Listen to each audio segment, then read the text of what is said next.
नमस्कार दोस्तों, मैं सोनू परीक्षा ज्ञान यूट्यूब चैनल में आपका स्वागत है। जैसे कि आप लोगों को पता है कि जीआईसीएलटी की वैकेंसी आ गई है। टीजीटी पीजीटी की भी जो 2022 में जिसका एग्ज़ाम होने वाला है उसका भी डेट आ गई है, जो 18 और 19 दिसंबर में होने वाला एग्ज़ाम है। उसी को ध्यान में रखते हुए आज हम लोग पढ़ेंगे। प्रैक्टिस सेट है ये ज्योग्राफी का, जो यूथ कंपटीशन का है, जिसमें 131 टोटल सेट हैं और 13,000 प्लस क्वेश्चन है और इसी को हम लोग आज से करेंगे। और पहला टॉपिक है भूगोल, अर्थ एवं विषय क्षेत्र। आइए पहला क्वेश्चन देखते हैं कि पहला क्वेश्चन क्या है। पहला क्वेश्चन दिया है, उत्तरी अमेरिका में प्रथम वास्तविक भू आकृति विज्ञान वेत्ता किसे कहा जाता है। उत्तरी अमेरिका में प्रथम वास्तविक भू आकृति विज्ञान वेत्ता किसे कहा जाता है। ऑप्शन ए दिया है G K Gilbert, option B W Powell, option D W M Davis, option D C E Dutton. तो अमेरिका में प्रथम वास्तविक भूगोल वेत्ता किसे कहा जाता है। ऑप्शन इसका ए सही है, जेके गिलबर्ट। जैसे इसका इसमें व्याख्या भी दिया है, आइए हम लोग देखते हैं। दिया है, उत्तरी अमेरिका में प्रथम भू आकृति भूगोल वेत्ता जीके गिलबर्ट को माना जाता है। उत्तरी अमेरिका में, ठीक। अब इस आगे देखते हैं, पेडिमेंट शब्दावली का प्रयोग सर्वप्रथम जेके गिलबर्ट ने किया था। अब दोस्तों क्वेश्चन ऐसे पूछेगा, पेडिमेंट शब्दावली का सर्वप्रथम प्रयोग किसने किया था, तो जीके गिलबर्ट हैं, जीके गिलबर्ट ने किया, ठीक। इन्होंने कहा कि समतल भूमि का निर्माण करने के लिए चट्टानों के अपरदन की क्रिया तथा साथ ही भूतल को तलछट से ढकने की क्रिया को समतलन कहते हैं, ठीक। जीके गिलबर्ट ने स्थल रूपों के निर्माण संबंधित कई नियमों तथा गतिक संतुलन सिद्धांत का प्रतिपादन किया। दोस्तों क्वेश्चन पूछेगा, जैसे क्वेश्चन यहाँ पे एक क्वेश्चन और बनेगा, जैसे गतिक संतुलन सिद्धांत का प्रतिपादन किसने किया है, तो गतिक संतुलन सिद्धांत का प्रतिपादन जीके गिलबर्ट किया है। अब यहाँ दोस्तों एक क्वेश्चन में 3 क्वेश्चन बनने की पूरी संभावना है। जैसे पूछ दिया, पहला क्वेश्चन था कि उत्तरी अमेरिका में प्रथम वास्तविक भू आकृति विज्ञान वेत्ता किसे माना जाता है। प्रथम पूछ रहा है इसमें, जैसे प्रथम भू आकृति विज्ञान वेत्ता किसे कहा जाता है, तो प्रथम भू आकृति विज्ञान वेत्ता किसे कहा जाता है, जो जीके गिलबर्ट को कहा जाता है। दूसरा क्वेश्चन है, पेडिमेंट शब्दावली का प्रयोग सर्वप्रथम किसने किया था। पेडिमेंट शब्दावली का सर्वप्रथम प्रयोग जीके गिलबर्ट ने किया था। किसने किया, पेडिमेंट शब्दावली का प्रयोग जीके गिलबर्ट किया था, ठीक। और तीसरा क्वेश्चन है, गतिक संतुलन सिद्धांत का प्रतिपादन किया, तो जो गतिक संतुलन सिद्धांत का प्रतिपादन जीके गिलबर्ट किया। 3 क्वेश्चन है दोस्तों, और यहाँ से क्वेश्चन आने की पूरी संभावना है। क्वेश्चन नंबर 2 देखते हैं दोस्तों। क्वेश्चन नंबर 2 देखते हैं दोस्तों, क्या दिया है, निम्नलिखित में से कौन भूगोल को मानचित्र बनाने की विज्ञान के रूप में व्याख्या किया। निम्नलिखित में से कौन भूगोल को मानचित्र बनाने के विज्ञान के रूप में व्याख्या किया, ठीक। भूगोल को मानचित्र बनाने के विज्ञान के रूप में व्याख्या किया। ऑप्शन ए है Thales of Miletus, option B Strabo, option D Hecataeus, option D Claudius Ptolemy. तो ये यूजीसी नेट का क्वेश्चन है, जो 2020-21 में आया था। तो इसका ऑप्शन हो जाएगा ऑप्शन नंबर डी, जो टालमी है। भूगोल को मानचित्र बनाने के विज्ञान के रूप में व्याख्या किया टालमी। किसने, भूगोल को मानचित्र बनाने के विज्ञान के रूप में व्याख्या किया टालमी, ठीक। क्वेश्चन यही पूछेगा कि भूगोल को मानचित्र बनाने की विज्ञान के रूप में व्याख्या किया टालमी, ठीक, टालमी। आइए इसकी व्याख्या देखते हैं दोस्तों। दिया है, क्लॉडियस इसका पूरा नाम है, क्लॉडियस टालमी ने भूगोल को मानचित्र बनाने के विज्ञान के रूप में व्याख्या किया। टालमी ने भूगोल को मानचित्र बनाने के विज्ञान के रूप में व्याख्या किया। मानचित्र बनाने के विज्ञान के रूप में व्याख्या किया किसने, टालमी। अब टालमी एक महान खगोल शास्त्री थे, ठीक। टालमी एक क्या थे, महान खगोल शास्त्री थे, जिन्होंने खगोल शास्त्र की प्रसिद्ध पुस्तक जो खगोल शास्त्र की प्रसिद्ध पुस्तक क्या है? अल्मागास्ट की रचना की। अब क्वेश्चन दोस्तों, क्वेश्चन ऐसे पूछेगा, अल्मागास्ट की रचना किसने की? बुक से भी 3-4 क्वेश्चन आते हैं, उसको भी देखेंगे। तो दिया है कि अल्मागास्ट की रचना किसने की? तो इसका कोई आंसर हो जाएगा टालमी। अब ये पूछ देगा अल्मागास्ट किससे संबंधित है? तो खगोल शास्त्र से संबंधित है। ठीक, अब दोस्तों आइए आगे देखते हैं। प्रेक्षण अन्वेषण तथा लेखन द्वारा टालमी ने गणित, भूगोल, मानचित्र कला और सामान्य भूगोल के क्षेत्र में महत्वपूर्ण योगदान दिया। टालमी की अन्य प्रमुख पुस्तकें ज्योग्राफिया, ग्रही परिकल्पना और एनालिमा आदि हैं। दोस्तों टालमी की जो बुक है, इसमें दिया है टालमी की अन्य पुस्तकें। ये क्वेश्चन बुक से 2-4 क्वेश्चन जरूर जाएगा दोस्तों। अब आइए देखते हैं इसमें टालमी की जो बुक है, टालमी की बुक जो दिया है कि टालमी की बुक है ज्योग्राफिया, ग्रही परिकल्पना, एनालिमा, ये टालमी की बुक है। स्ट्रैबो ने विश्व के वर्णन को 27 खंडों वाले भौगोलिक विश्वकोश में संकलित किया था। अब पूछ देगा स्ट्रैबो ने विश्व के वर्णन को कितने खंडों में विकसित, मतलब खंडों वाले भौगोलिक विश्वकोश में संकलित किया? स्ट्रैबो ने 17। ऐसे क्वेश्चन पूछेगा, स्ट्रैबो ने विश्व के वर्णन को, क्वेश्चन ऐसा रहेगा दोस्तों कि स्ट्रैबो ने विश्व के वर्णन को 27 खंडों वाले भौगोलिक विश्वकोश में संकलित किया। तो पूछ देगा कि कितने खंडों में स्ट्रैबो ने विश्व के वर्णन को विश्वकोश में संकलित किया, यानी कि इकट्ठा किया। तो क्वेश्चन हो जाएगा, आंसर हो जाएगा 17, जिसका नाम ज्योग्राफिया रखा। ठीक, इस जो 17 खंडों को संकलित किया उसका नाम ज्योग्राफिया रखा। ठीक, कौन? स्ट्रैबो रखा। तथा हिकेटियस की प्रसिद्ध पुस्तक पीरियोडोस 2 खंडों में 520 ईस्वी ईसा पूर्व में प्रकाशित हुई। अब हिकेटियस है दोस्तों, ये अब ये पूछ देगा हिकेटियस की पुस्तक का क्या नाम है? पीरियोडस किसकी बुक है? हिकेटियस की बुक है। और वर्णन किया, इसका अर्थ है पृथ्वी का वर्णन। जो इसकी बुक है दोस्तों हिकेटियस की जो बुक है पीरियोडस कितने खंडों में? 2 खंडों में विभाजित है। 527 ईस्वी में प्रकाशित हुई। ठीक, जिसका अर्थ है पृथ्वी का वर्णन। इसका अर्थ है पृथ्वी का वर्णन। ठीक, तो पृथ्वी का वर्णन। तो दोस्तों इसमें कई क्वेश्चन बने हैं। एक क्वेश्चन जो टालमी से संबंधित था, दूसरा क्वेश्चन स्ट्रैबो से। स्ट्रैबो ने विश्व के वर्णन को 27 खंडों वाले भौगोलिक विश्वकोश में संकलित किया था। ठीक, जिसका नाम ज्योग्राफिया रखा। अब ऐसे भी पूछ सकता है कि स्ट्रैबो ने विश्व के वर्णन को 27 खंडों वाले भौगोलिक विश्वकोश में संकलित किया, उस बुक का नाम क्या है? तो उसको ज्योग्राफिया रखा। ठीक है दोस्तों। आइए दोस्तों तीसरा क्वेश्चन देखते हैं। क्वेश्चन तीसरा दिया है कि a theory of the earth with proof and illustration का लेखक कौन है? तो theory of the earth with proof and illustration का लेखक कौन है? तो WMS डेविस, SW वुलरिज, जेम्स हटन, HR मिल।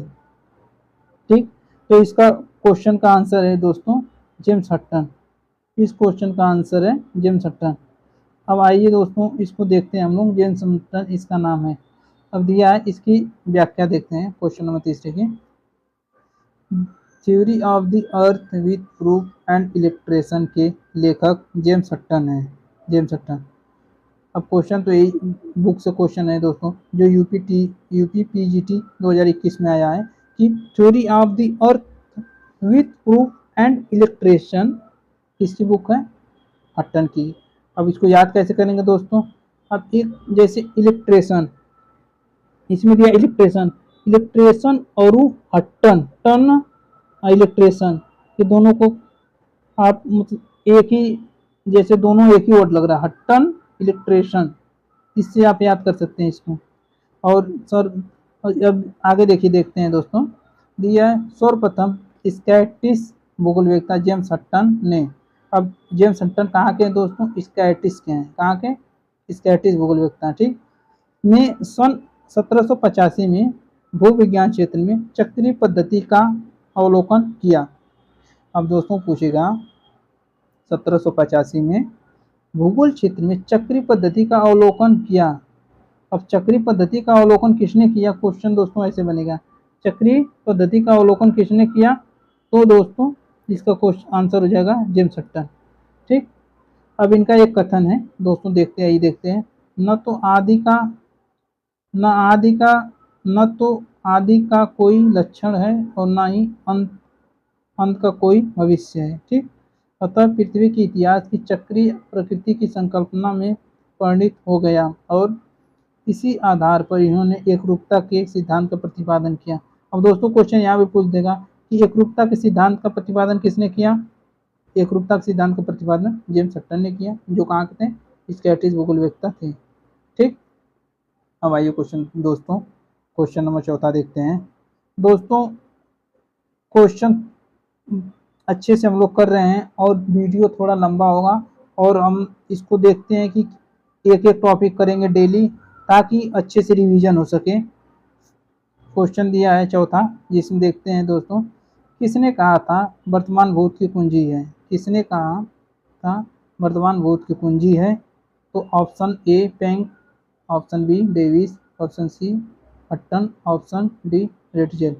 तो वर्तमान भूत की कुंजी है, इसका आंसर सी हो जाएगा हट्टन, जो कहाँ के? स्कॉटिश भूगोलवेत्ता हैं, ठीक। आइए इसकी व्याख्या देखते हैं दोस्तों। व्याख्या बहुत ही जरूरी है, ताकि एक क्वेश्चन से जो 2-4 क्वेश्चन बन रहे हैं उसको हम लोग अच्छे से कर सकें। जैसे 18वीं सदी में स्कॉटिश भूगोलवेत्ता जेम्स हट्टन ने, कब? 18वीं सदी में जेम्स हट्टन ने एकरूपता की अवधारणा को विकसित किया, ठीक दोस्तों। एकरूपता की अवधारणा को विकसित किया कब? 18वीं सदी में, ठीक। इन्होंने वर्तमान भूत की कुंजी है तथा न आदि का पता और न अंत का भविष्य जैसी मौलिक संकल्पनाओं का प्रतिपादन किया, ठीक। मौलिक संकल्पनाओं का प्रतिपादन किया, मौलिक संकल्पनाओं पर। अब दोस्तों यहाँ क्वेश्चन एक और आ गया, बहुत इंपॉर्टेंट। अब क्वेश्चन ये बना, अगर एग्जामिनर बनाए कि मौलिक संकल्पनाओं का प्रतिपादन किसने किया? मौलिक संकल्पनाओं का प्रतिपादन, तो जेम्स हट्टन हो जाएगा, ठीक।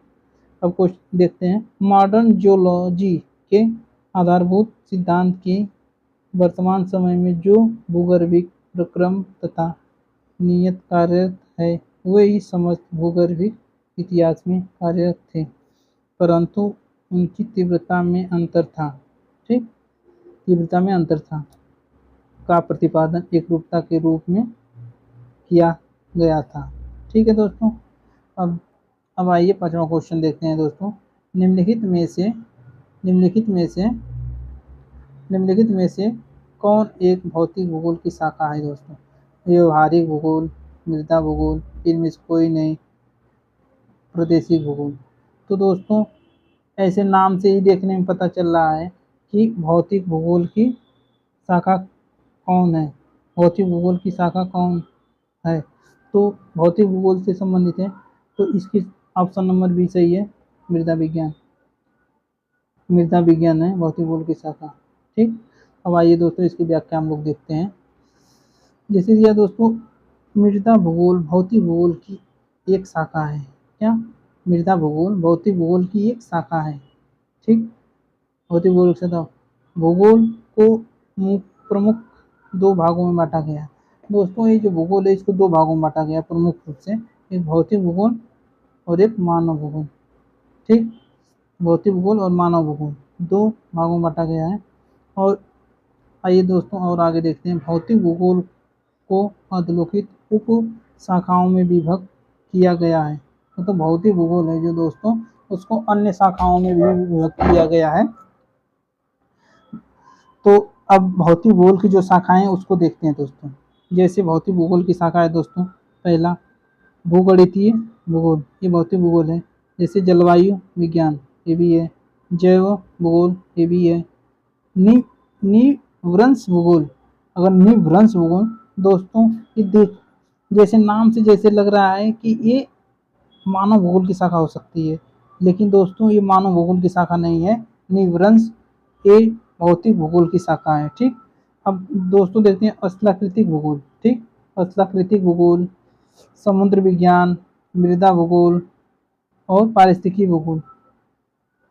दोस्तों पारिस्थितिकी भूगोल ये सब भौतिक भूगोल की उप शाखाएं हैं। और इसके बाद देखते हैं दोस्तों मानव भूगोल की उप शाखाएं। मानव भूगोल की उप शाखाएं, मानव भूगोल की उप शाखाएं क्या है दोस्तों, जैसे दिया है सांस्कृतिक भूगोल। सांस्कृतिक भूगोल जिसको कल्चरल जियोग्राफी कहते हैं। आर्थिक भूगोल, प्रादेशिक भूगोल, राजनीतिक भूगोल, जनसंख्या भूगोल, आवासीय भूगोल। दोस्तों ये सब मानव भूगोल की उप शाखाएं हैं, जिस क्वेश्चन कभी भी पुटअप किया जा सकता है दोस्तों, इसीलिए व्याख्या को अच्छे से सुनिए। क्वेश्चन नंबर 6 देखते हैं दोस्तों। भूगोल विषय में सर्वप्रथम भू ईश्वरत्व शब्द को किसने समावेश किया? भू ईश्वरत्व शब्द को किसने समावेश किया? दोस्तों ये क्वेश्चन काफ़ी इम्पोर्टेंट है और इसी को ध्यान में रखते हुए आइए हम लोग देखते हैं कि भूगोल में भू ईश्वर शब्द को किसने समावेश किया। Carl Sauer, John Muir, John Kirtland Wrights, Peter Haggett. तो भूगोल विषय में, इसी भूगोल के विषय में सर्वप्रथम भू ईश्वरत्व शब्द को किसने समावेश किया? भू ईश्वर शब्द का, तो दोस्तों जॉन किर्टलैंड राइट हैं। जॉन किर्टलैंड राइट हैं। जॉन किर्ट राइट हैं दोस्तों। आइए दोस्तों इसकी व्याख्या देखते हैं हम लोग। जैसे भूगोल विषय में सर्वप्रथम भू ईश्वर शब्द का समावेश, भू ईश्वर शब्द का समावेश, भू ईश्वर शब्द का समावेश जॉन किर्टलैंड राइट ने किया था। जॉन किर्टलैंड राइट ने किया था। ठीक, अब आइए दोस्तों देखते हैं किर्टलैंड ने 1938 में कोरोलेथ मैप शब्द गढ़ा था। अब दोस्तों यहाँ पे एक क्वेश्चन और बन गया, जैसे अब पूछ देगा कोरोप्लेथ मैप शब्द को गढ़ा था। अब क्वेश्चन पूछ देगा कोरोप्लेथ शब्द को किसने गढ़ा था? तो कोरो को आकस्मिक किर्टलैंड ने गढ़ा था 1938 में। जबकि मैपिंग तकनीकी का इस्तेमाल पहली बार 1826 ईस्वी में चार्ल्स ड्यूपिन ने किया था। दोस्तों जैसे ही दिया है कि जब मैपिंग तकनीकी का इस्तेमाल पहली बार 1826 में चार्ल्स ड्यूपिन ने किया था। कब किया था? 1826 में चार्ल्स ड्यूपिन ने किया था। ठीक, आइए दोस्तों क्वेश्चन नंबर 7 हम लोग देखते हैं। इसने कहा, स्टेटमेंट है, यह पशुपालन की तरह मानवकृत भूमि पालन है। दोस्तों दिया है यह पशुपालन की तरह मानवकृत भूमि पालन है। ठीक, आइए दोस्तों इसका ऑप्शन देखते हैं कौन सही है। D Greek, L Symons, H Bernhard, E Zimmermann. दोस्तों ये क्वेश्चन बहुत ही इंपॉर्टेंट है, क्योंकि एक छोटी सी स्टेटमेंट है और छोटा जो स्टेटमेंट रहता है वो पीजीटी, जीआईसीएलटी जैसे एग्जाम में आने की पूरी संभावना रहती है। तो इसीलिए एक बार इसको और हम लोग देखते हैं कि यह पशुपालन की तरह मानवकृत भूमि पालन है। यह किसने कहा था? एल साइमंस ने कहा था। एल साइमंस ने कहा था कि यह पशुपालन की तरह मानवकृत भूमि पालन है। ठीक है दोस्तों, आइए दोस्तों इसकी हम लोग व्याख्या देखते हैं कि इसकी व्याख्या क्या है। जैसे दिया एल साइमंस ने कहा, किसने कहा? एल साइमंस ने कहा। क्या कहा? एल साइमंस ने कहा यह पशुपालन की तरह मानवकृत भूमि पालन है। ठीक, मानव कृषि।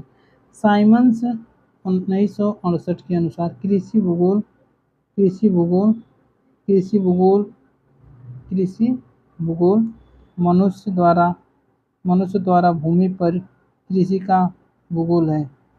कृषि भूगोल कृषि कार्यों के स्थानीय विवरण, उनके पारस्परिक संबंधों तथा अन्य स्थानिक तत्वों से पारस्परिक क्रियाओं का विश्लेषण कर प्रादेशिक स्वरूप की व्याख्या करने वाला विज्ञान है। ठीक, कृषि वर्तमान समय में एक उद्यम है जिसका मूल उद्देश्य लाभार्जन है। इस प्रकार कृषि एक क्रमबद्ध उद्यम है जिसमें समस्त क्रियाएं उद्योग युक्त रहती हैं। तो दोस्तों इसमें ज़्यादा कुछ क्वेश्चन बन नहीं रहा है, बस इसमें एक क्वेश्चन बन रहा है जो दिया है कि यह पशुपालन की तरह मानवकृत भूमि पालन है। इसने कहा था पशुपालन की तरह मानवकृत भूमि पालन है, यह साइमंस ने कहा था। ठीक दोस्तों, आइए दोस्तों आठवां क्वेश्चन देखते हैं। दोस्तों ये जो आठवां क्वेश्चन है, आइए देखते हैं। दिया है, ये बुक का नाम है कि cultural geography and evolutionary to our humanised earth. पुस्तक के लेखक कौन है? तो ऑप्शन है E J Taaffe, G Spencer, P L Wagner, R Turner. तो इसके दोस्तों इसका क्वेश्चन है, आइए इस क्वेश्चन का आंसर देखते हैं कि इस क्वेश्चन का आंसर दोस्तों बी है, स्पेंसर, जे ई स्पेंसर। ठीक, अब दोस्तों इसका हम लोग व्याख्या देखते हैं अच्छे से, क्योंकि दोस्तों व्याख्या देखना बहुत ही ज़रूरी है। जैसे दिया है दोस्तों, cultural geography and evolutionary to our humanised earth. दोस्तों नामक पुस्तक लेखक जे ई स्पेंसर महोदय हैं। अब दोस्तों जैसे इस है महोदय, जे ई महोदय हैं, स्पेंसर महोदय हैं, जबकि ई जे टफे की प्रमुख पुस्तक का नाम द सेटियल विव इन कॉन्टेक्स्ट है। दोस्तों एक क्वेश्चन और है इसमें, इसको हम लोग देखते हैं अच्छे से। जैसे एक है जे ई टफे हैं कि प्रमुख पुस्तक है द सेंटियल विव इन कॉन्टेंट्स। अब क्वेश्चन दोस्तों ऐसे पूछेगा, द सेंटियल विव इन कॉन्टेस्ट किसकी बुक है?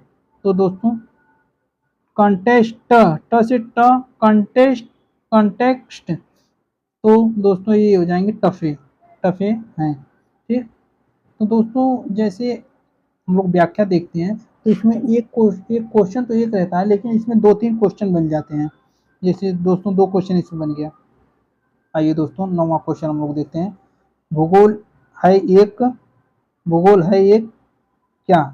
भूगोल एक क्या है? भूगोल एक है दोस्तों कालक्रम विज्ञान, भौतिक विज्ञान, जीव वितरण विज्ञान, व्यवहारिक विज्ञान। तो दोस्तों भूगोल एक क्या है, ऐसे क्वेश्चन पूछ रहा है दोस्तों। तो जीव वितरण विज्ञान है दोस्तों, जीव वितरण विज्ञान है भूगोल। क्वेश्चन जैसे हरियाणा पीजीटी 2021 में आया दोस्तों। और सर ये सब दोस्तों, ये सब क्वेश्चन ऐसे हैं जो कभी भी एग्जाम में पूछे जा सकते हैं, इसलिए बहुत सीरियस होकर इस क्वेश्चन को देखिए। जैसे दिया है भूगोल एक क्या है दोस्तों, जैसे दिया भूगोल है एक क्या? जीव वितरण विज्ञान। जीव का जहाँ वितरण हो उसको कहते हैं जीव वितरण विज्ञान। ठीक है दोस्तों, आइए दोस्तों इसकी व्याख्या हम लोग देखते हैं। जैसे भूगोल एक विशिष्ट विज्ञान है जो भूतल का वर्णन एवं व्याख्या करता है। भूगोल एक क्या है? विशिष्ट विज्ञान है।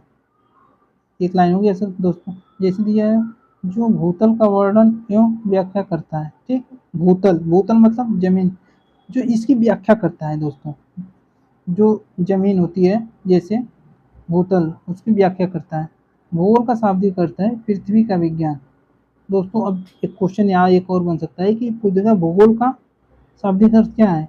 तो इसका अर्थ है पृथ्वी का विज्ञान। ठीक, अब दोस्तों अगला लाइन देखते हैं। भूगोल का अंग्रेजी पर्याय ज्योग्राफी, जैसे भूगोल का अंग्रेजी पर्याय ज्योग्राफी की उत्पत्ति यूनानी भाषा, कौन सी भाषा दोस्तों, यूनानी भाषा के जीई तथा ग्राफो से मिलकर हुई है। यूनानी भाषा है दोस्तों, और इसको जीई तथा ग्राफो शब्द से मिलकर हुई है। जीई जीई का अर्थ का शाब्दिक अर्थ है पृथ्वी, जीई का शाब्दिक अर्थ है पृथ्वी, और ग्राफो का अर्थ है वर्णन करना होता है। इस प्रकार भूगोल का सामान्य अर्थ है पृथ्वी का वर्णन करना, पृथ्वी का वर्णन करना दोस्तों। इस प्रकार भूगोल का सामान्य अर्थ है पृथ्वी का वर्णन करना। भूगोल एक जीव वितरण विज्ञान है जिसको इंग्लिश में कोरोलॉजिकल साइंस कहते हैं दोस्तों, कोरोलॉजिकल साइंस कहते हैं। फिंच एवं ट्रिवार्था के अनुसार, अब दो लोग महान भूगोलवेत्ता हैं जैसे फिंच एवं ट्रिवार्था के अनुसार, भूगोल मुख्यतः मनुष्य और उनके प्राकृतिक पर्यावरण के मध्य पारस्परिक संबंधों का अध्ययन करता है। ये अब क्वेश्चन दोस्तों, ये स्टेटमेंट है, आपको दोस्तों ऐसे पूछेगा, फिंच एवं ट्रिवार्था के अनुसार भूगोल मुख्यतः मनुष्य और उनके पर्यावरण, प्राकृतिक पर्यावरण के मध्य पारस्परिक संबंधों का अध्ययन है। तो इस फिंच और ट्रिवार्था हो जाएंगे। अगर दोस्तों जैसे मनुष्य और उनके प्राकृतिक पर्यावरण के मध्य दोनों को देखा जाए तो इन दोनों को पारस्परिक संबंधों का अध्ययन है, किसने कहा, फिंच और ट्रिवार्था ने कहा। क्वेश्चन नंबर 10वां देखते हैं दोस्तों, निम्नलिखित में से सर्वप्रथम किसने मापक पर विश्व मानचित्र की रचना का प्रयास किया। दोस्तों 11वां क्वेश्चन 10वां क्वेश्चन कह रहा है कि निम्नलिखित में से सर्वप्रथम किसने मापक पर विश्व मानचित्र की रचना का प्रयास किया। विश्व मानचित्र की रचना का प्रयास किया दोस्तों, तो दोस्तों इसका आंसर देखते हैं, होमर, हिप्पारकस, एनेक्सीमेंडर, टालमी। दोस्तों इसका आंसर है ऑप्शन नंबर बी, एनेक्सीमेंडर कह रहा है निम्नलिखित में से सर्वप्रथम, कब सर्वप्रथम किसने मानक पर विश्व मानचित्र की रचना का प्रयास किया है। दोस्तों इस क्वेश्चन को समझने वाली बात यह है कि कह रहा है सर्वप्रथम किसने मापक पर, जैसे मापक पर विश्व मानचित्र की रचना का प्रयास किया। अब दोस्तों मापक पर, जैसे मापक पर, जैसे दोस्तों किसी चीज को मापते हैं वैसे मापक पर विश्व मानचित्र की रचना का प्रयास किया। विश्व के जो मानचित्र है उसको रचना का प्रयास किया दोस्तों, तो एनेक्सीमेंडर दोस्तों, एनेक्सीमेंडर है। आइए दोस्तों इसकी हम लोग व्याख्या करते हैं। एनेक्सीमेंडर ने सर्वप्रथम विश्व मानचित्र की रचना का प्रयास किया। अब दोस्तों क्वेश्चन तो ऐसे ही पूछेगा कि सर्वप्रथम विश्व मानचित्र की रचना का प्रयास किया किसने किया, तो एनेक्सीमेंडर ने किया। विश्व मानचित्र की रचना का प्रयास किया एनेक्सीमेंडर। ठीक है दोस्तों, और आगे देखते हैं दोस्तों, जैसे दिया है एनेक्सीमेंडर ने अपने मानचित्र में यूनान को विश्व के मध्य में प्रदर्शित किया था। एनेक्सीमेंडर ने अपने मानचित्र में, एनेक्सीमेंडर ने जो एक मानचित्र बनाया था दोस्तों, उसमें यूनान को विश्व के मध्य में प्रदर्शित किया। यह मानचित्र गोलाकार था जो चारों ओर से सागर सरिता से घिरा हुआ था, सागर सरिता से घिरा हुआ था दोस्तों। ये जो एनेक्सीमेंडर दोस्तों बनाया था। थेल्स के साथ साथ एनेक्सीमेंडर को भी गणितीय भूगोल का संस्थापक माना जाता है। दोस्तों यहाँ एक क्वेश्चन और मिल गया कि गणितीय भूगोल का संपादक किसे माना जाता है। थेल्स और एनेक्सीमेंडर दो लोग हैं जिसको थेल्स और एनेक्सीमेंडर को भूगोल विज्ञान का संस्थापक माना जाता है। ठीक है दोस्तों, आइए दोस्तों 11वां क्वेश्चन देखते हैं। टालमी के मानचित्र में प्रयुक्त धुले तथा प्रसूम स्थान स्थित थे। दोस्तों ये क्वेश्चन बहुत ही इम्पोर्टेंट है, एमपी असिस्टेंट प्रोफेसर 2019 में पूछा गया है कि टालमी के मानचित्रों में जैसे टालमी ने जो मानचित्र बनाया, प्रयुक्त धुले तथा प्रशुम स्थान स्थित थे। अब दोस्तों, तो विश्व के सुदूरतम उत्तर दक्षिण स्थान, जैसे विश्व के सुदूरतम मतलब दूरतम, दूर तक, उत्तर से दक्षिण स्थान, जैसे दोस्तों नॉर्थ हो गया और ये साउथ हो गया। तो ये नॉर्थ से साउथ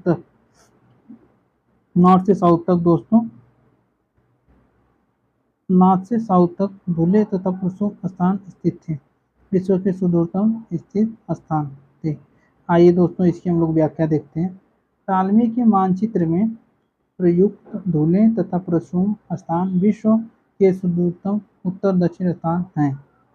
टालमी द्वारा रचित प्रमुख पुस्तकें हैं दोस्तों, काफ़ी इम्पोर्टेंट है, और ये दोस्तों एग्जाम में पूरी आने की संभावना है। टालमी द्वारा रचित प्रमुख रचनाएं जैसे ग्रही परिकल्पना, अल्मागास्ट, ज्योग्राफिक सिंथेसिस, एनालिमा, ज्योग्राफिया। दोस्तों ये 5 बुक हैं, और ये पाँचों के पाँचों बुक दोस्तों काफ़ी इम्पोर्टेंट हैं, इसको याद अच्छे से आप ध्यान रखें। आइए दोस्तों, अब अगला हम क्वेश्चन देखते हैं। क्वेश्चन नंबर 12, जिसमें दिया है, निम्न में से किस भूगोलवेत्ता ने perspective on the nature of geography नामक पुस्तक लिखी। क्वेश्चन भी बहुत ही इम्पोर्टेंट क्वेश्चन है दोस्तों।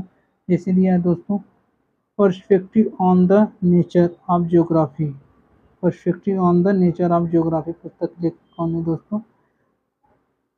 Ritter, Dudley Storm, Hartshorne, Blache. दोस्तों क्वेश्चन एक और पूछता है इसमें, तो जैसे रिटर किस देश के हैं? कार्ल रिटर जर्मनी के हैं। डडले स्टॉर्म किस देश के हैं दोस्तों? ये डडले स्टॉर्म ब्रिटेन के हैं। ब्लास फ्रांस के हैं। हार्टसॉन, इसका आंसर हो जाएगा दोस्तों Hartshorne. Perspective on the nature of geography पुस्तक के लेखक हार्टसॉन है दोस्तों। आइए दोस्तों, इसकी हम लोग व्याख्या देखते हैं। अमेरिकन भूगोलवेत्ता रिचर्ड हार्टसॉन ने भूगोल में इंडियोग्राफिक दृष्टिकोण का विकास किया। अब दोस्तों क्वेश्चन ऐसे पूछेगा, हार्टसॉन किस देश के हैं? अमेरिका के हैं। हार्टसॉन भूगोल में इंडियोग्राफिक दृष्टिकोण का विकास किया। अब दोस्तों ऐसे क्वेश्चन पूछ सकता है कि भूगोल में इंडियोग्राफी दृष्टिकोण का विकास किया किसने? हार्टसॉन ने। इनकी प्रमुख पुस्तकें हैं दोस्तों, आइए देखते हैं दोस्तों। पहली पुस्तक है दोस्तों कि द नेचर ऑफ ज्योग्राफी, 1939 में इन्होंने लिखा, जिसका हिंदी रूपांतरण है भूगोल की प्रकृति। और दूसरा क्वेश्चन दिया है दोस्तों, perspective on the nature of geography, जिसकी इन्होंने रचना 1959 में की। भूगोल की प्रकृति और परिप्रेक्ष्य, ये दोस्तों ये दोनों ही बुकें काफ़ी इंपॉर्टेंट हैं दोस्तों। इसको याद करने की एक ट्रिक ये है कि जैसे the nature of geography question दिया है दोस्तों, द नेचर ऑफ ज्योग्राफी, और इसमें भी है द नेचर ऑफ ज्योग्राफी। इन दोनों ऐसे ही क्यों दोस्तों, एक याद कर लेंगे आप, दोनों से पता चल जाएगा कि द नेचर ऑफ ज्योग्राफी।